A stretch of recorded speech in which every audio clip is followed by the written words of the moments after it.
This video was birthed through a conversation that I had with one of my close friends, Farirai Musoni. And we're just talking about how people don't chase their dreams. So to begin, I want you to imagine your 10-year-old self, your younger self, when you were at your purest form. When you were young, what did you dream about becoming? What did your daydreams consist of? What were your plans for life? When you were 10 years old and you're thinking, oh, when I'm 25, what did you want to have when you were 25? What was your dream profession? Now, I want you to compare that visualization. I want you to compare your dreams of when you were young to your dreams now. Are you still aiming just as high? Are you still aiming for the stars? Or have you lowered your standards to, quite frankly, a mediocre level? The degree that you're pursuing right now. When you were younger, did you dream about becoming an accountant? And fair enough, plans change. Your passions change as you grow older.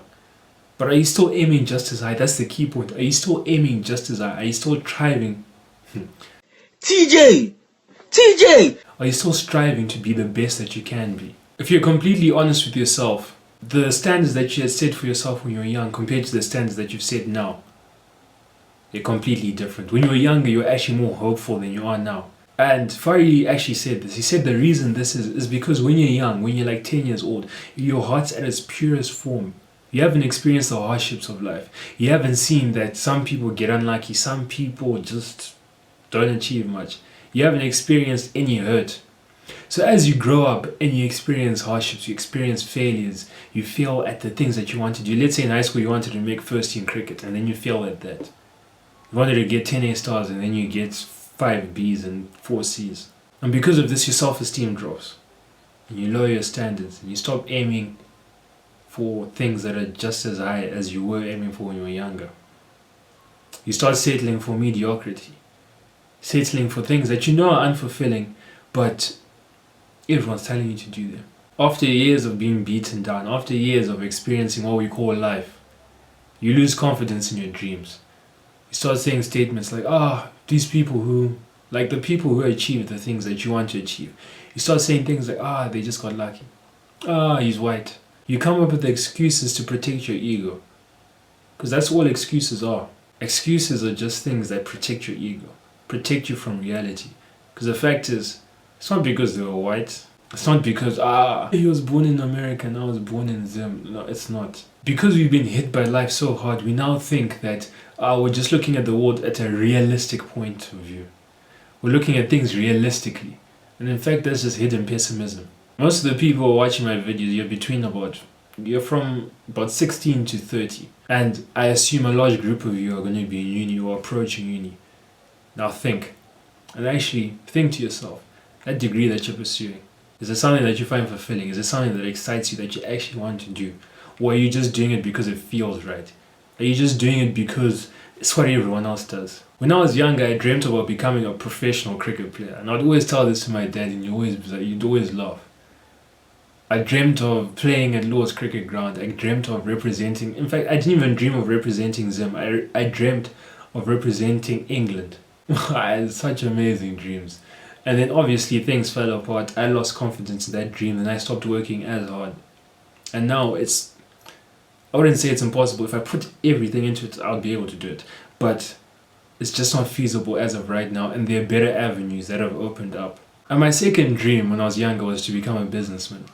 And now that I think back, I feel like 90% of children I want to be a businessman. But that statement is so vague. What is a businessman? Someone that does business. 90% of people do business in some shape or form. And look, to be fair, I guess I am pursuing my second dream. So I guess I'm not letting my younger self down in that regard. But what I want to leave you with, and what the true message of this video is don't let your younger self down. Think about your younger self. When you're all young, you're all cute, you had no acne, you had no whatever. Your skin was glowing, you're so sweet, your voice hadn't dropped yet. Think about yourself back then. All the dreams and aspirations you had. All the hope you had for the future. When you were younger, you'd always say statements like, I can't wait to get older. And the reason we would say I can't wait to get older is because you associated getting older with achieving your goals.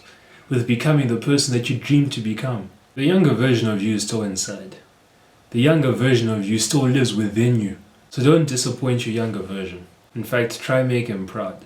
Make sure that every morning when you look into the mirror, you're looking at someone who is the best version that you could be. Because I think the saddest thing is to look in the mirror and realize that you're slacking. To look in the mirror and realize that you're nowhere near where you could be. To look in the mirror and realize that you've wasted 20 years. There's this thing that I do. Sometimes I just visualize my 10-year-old self talking to my 25-year-old self, 30-year-old self. And in this visualization, my older self, I'm telling my younger self the traditional route. It's like, oh, you're gonna go to uni, you're gonna do this, get a good job, a good stable job, where now you're gonna try climb the corporate ladder for the next 30 years. And then hopefully you're gonna become CEO, or hopefully things are gonna work out. And I know for a fact, if I told my 10-year-old self, if I was 10 years old and I heard that from some man, I would lose all vigor for life. I would lose all excitement. And the reason I do this is because I have to remind myself not to disappoint my younger self. And just a disclaimer is that things do change. Your goals and passions and visions for the future, they do change. But don't aim lower than you were when you were younger. Because fair enough, I dreamt about becoming a professional cricketer. And now I'm not chasing that. I don't dream about becoming a professional cricketer. But I have to make sure that whatever I do is on the same level of achievement as that. Because yes, it would have been a different route, but I won't be disappointing my younger self. And I want you to do the same thing. Visualize your older self talking to your younger self. And your older self has to be the person that's going on the path that you're currently going on. Because that's when you feel the weight of your decision. That's when you feel that you're actually disappointing your younger self. So to finish off, chase your dreams.